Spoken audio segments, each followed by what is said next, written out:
നോക്കുന്നതിൽ എന്തോ ഒരു കുറവുണ്ട്. അതുകൊണ്ടാണ് അമ്മ രണ്ടാമത് വിവാഹം കഴിച്ചത്. ഈ അമ്മച്ചിക്ക് ഈ പ്രായത്തിൽ ഇത് എന്തിന്റെ സുഖേടാണ്?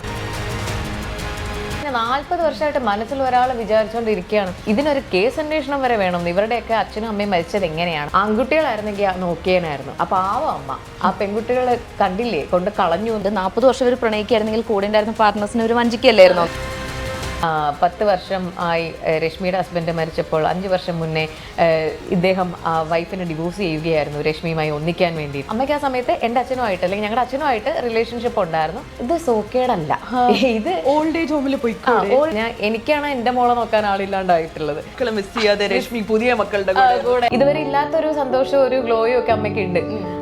അച്ഛൻ്റെ അവസാന കാലത്താണെങ്കിലും അച്ഛൻ ഇങ്ങനെ പറയുമായിരുന്നു, ഞാൻ പോയി കഴിഞ്ഞാൽ നീ സിന്ദൂരം തൊടുന്നത് നിർത്തരുതെന്ന്. ഈ 10 വർഷത്തിന് ശേഷമാണ് അമ്മയ്ക്ക് ആ ഒരു ഫീലിംഗ് കിട്ടുന്നത്. ഇപ്പം ഇന്ന് വിളിച്ചപ്പോ നിങ്ങളെ ഞാൻ വല്ലാണ്ട് മിസ് ചെയ്യുന്നൊന്നും ഇല്ല കേട്ടോ. കാരണം ഇവരൊക്കെ ഉണ്ടല്ലോ, ഭ്രാന്തുണ്ടോ ഒരാളെ മനസ്സിൽ വെച്ചിട്ട് വേറൊരാളെ കല്യാണം കഴിക്കും. ക്രഷ് തോന്നി അറിയാതെ പോയൊരു പ്രണയം അവർക്കല്ല അങ്കിളിന്.